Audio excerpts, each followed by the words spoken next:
Hello students, आज हम ग्राफीय विधि से रैखिक समीकरण युग्मों के हल ज्ञात करना सीखेंगे।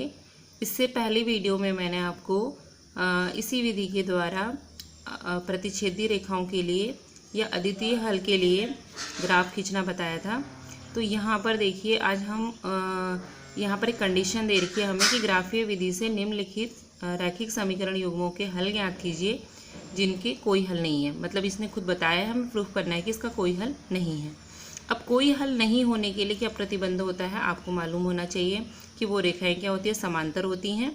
और ये जो इनके अनुपात होते हैं, इनके गुणांकों के अनुपात, वो आगे के दो बराबर होते हैं। जैसे कि A1/A2 बराबर B1/B2 इक्वल नॉट C1/C2। आगे के दो बराबर होते हैं और जो है C1/C2 जो वो क्या होता है, उसके बराबर नहीं होता है। ठीक है, तो अगर आगे के दो ये जो अनुपात है बराबर आगे, तो समझ लो आप कि ये क्या है, समांतर है। और तीसरा वाला जो है वो क्या नहीं आना चाहिए, उसके बराबर नहीं आना चाहिए। अब हम यहाँ देखते हैं कि पहला समीकरण यहाँ पर लिखा हुआ है, हम इसको ले लेते हैं और सेम प्रोसेस हमने वही करनी है जो हमने इससे पहले वाले वीडियो में प्रतिच्छेदी रेखाओं के लिए की थी। x बराबर 0 रख दीजिए इस पूरे समीकरण में। तो 0 रखेंगे तो ये टर्म पूरी 0 हो जाएगी। 4y बराबर क्या आ जाएगा, 10। ठीक है, तो 4y बराबर 10/4। अब 4 से आप इसको भाग देंगे तो 2.5। अब यहाँ पर एक सारणी बना लीजिए x और y के मान लिखने के लिए। जब आपने x बराबर 0 रखा है तो 2.5 प्राप्त हुआ आपको। आप यहाँ पे भी लिख सकते हैं, यहाँ पर भी लिख सकते हैं। ठीक है, आप यहाँ भी लिख सकते हैं इसको, लेकिन मैंने यहाँ लिख लिया है। फिर y बराबर आप 0 रख दीजिए। y का मान जब मैंने 0 रखा तो आपने देखा कि 2x बराबर 10 और x बराबर कितना है, यहाँ पे 5 आ गया। ठीक है, x का मान 5 आ गया। तो इस प्रकार हमें 5 और 0 प्राप्त हो गया यहाँ से। अब हमने क्या करना है, तो समीकरण दूसरा ले लेना है, उसमें भी x बराबर 0 रख देंगे आप, तो ये टर्म पूरी 0 हो जाएगी। तो y का मान मेरा आ रहा है 2 आ रहा है। ठीक है, तो x बराबर 0 रखने पर 2 आ रहा है। उसके बाद आपने देखा कि मैंने जब y बराबर 0 रखा तो यहाँ पर कितना आ रहा है मेरा, 4 आ रहा है। ठीक है, 3x बराबर 12, x बराबर 12/3 यानी x बराबर 4 आ रहा है। ठीक है, तो इस प्रकार आपने देखा कि y बराबर जब 0 रखा तो x बराबर 4 आया। अब ये दोनों सारणियों से क्या होगा कि इससे पहली रेखा बनेगी, इससे दूसरी रेखा बनेगी। अब हम चलिए ग्राफ देखते हैं इसका। मैंने आपको बताया था कि यहाँ पर x और y के मान आप देख लेंगे कि ये कितने हैं। ठीक है, x का मान आप अधिकतम देख लीजिए 5 है, यहाँ पर y का मान अधिकतम क्या है, 2 है, या फिर यहाँ पर 2.5 है, सॉरी। तो यहाँ पर आपने क्या करना है, y को लगभग 3 तक लेना है और x को लगभग आपने 5 तक ले लेना है। ठीक है, 5 या 6 तक। तो इसका मतलब यह है कि यहाँ पर आप जो है x का जो स्पेस है ज़्यादा है x अक्ष का, तो आप क्या करेंगे, बीचों बीच एक क्षैतिज रेखा खींच डालेंगे। ठीक है, आपने क्षैतिज रेखा खींच दी जो x अक्ष कहलाएगी आपकी।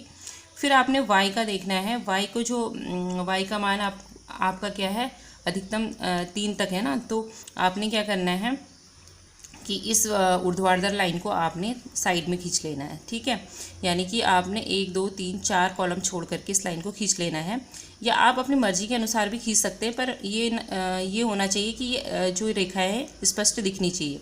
ठीक है, तो मैंने इसको साइड में ले लिया ऊर्ध्वाधर रेखा को।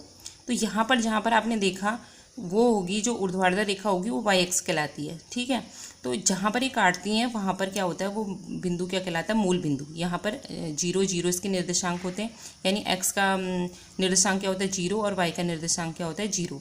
x अक्ष ये है आपकी, तो मूल बिंदु से इधर सारी धनात्मक संख्या आएंगी, तो वो क्या कहलाती है, धनात्मक x अक्ष। मूल बिंदु से इधर की ओर ऋणात्मक x अक्ष, मूल बिंदु से ऊपर की ओर धनात्मक y अक्ष, मूल बिंदु से नीचे की ओर ऋणात्मक y अक्ष। तो यहाँ पर संख्याएं भी हम ऐसे ही ले लेते हैं। पहले पैमाना मानते हैं कि x अक्ष में 10 खाने बराबर 1 मात्रक। आप 20 खाने बराबर भी ले सकते हैं, लेकिन यहाँ पर अगर हम ज़्यादा खाने मानेंगे तो यहाँ पर स्पेस नहीं होती जब हमारे पास बड़ी संख्याएं होती हैं। तो यहाँ पर हमने 10 खाने बराबर 1 मात्रक मान लिया।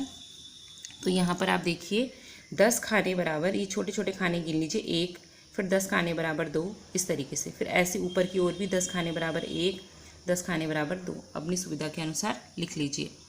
उसके बाद आपने क्या करना है, ये जो अंक हैं आप क्योंकि हमें इन्हीं अंकों को दर्शाना है, तो इससे कम अंक आप नहीं लिखेंगे यहाँ पर। ठीक है, नहीं तो अपनी सुविधा के अनुसार आप कितने भी अंक यहाँ लिख सकते हैं। तो पहली रेखा हमने जब दिखानी है, 5 और 0 यहाँ पर दिखाना है। तो 5 0 का मतलब क्या है कि x में 5 और y में 0। ठीक है, तो एक्स अक्ष में 5 कहाँ पर है देखिए यहाँ पर, और वाई में वाई ऊपर की ओर नहीं जा रहा है, तो यहाँ पर एक पॉइंट आप मेंशन कर दीजिए। फिर आप देखिए कि 0,2.5, तो 0 यानी कि एक्स 0 है, बिल्कुल आगे नहीं जा रहा है, और वाई में कितना है 2.5।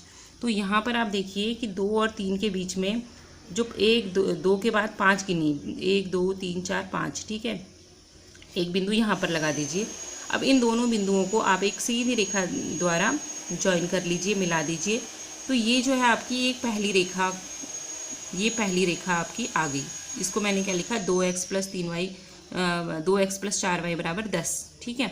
अब ऐसे ही आप इसके लिए भी करेंगे, 0 और 2 और 4 और 0 दर्शाएंगे।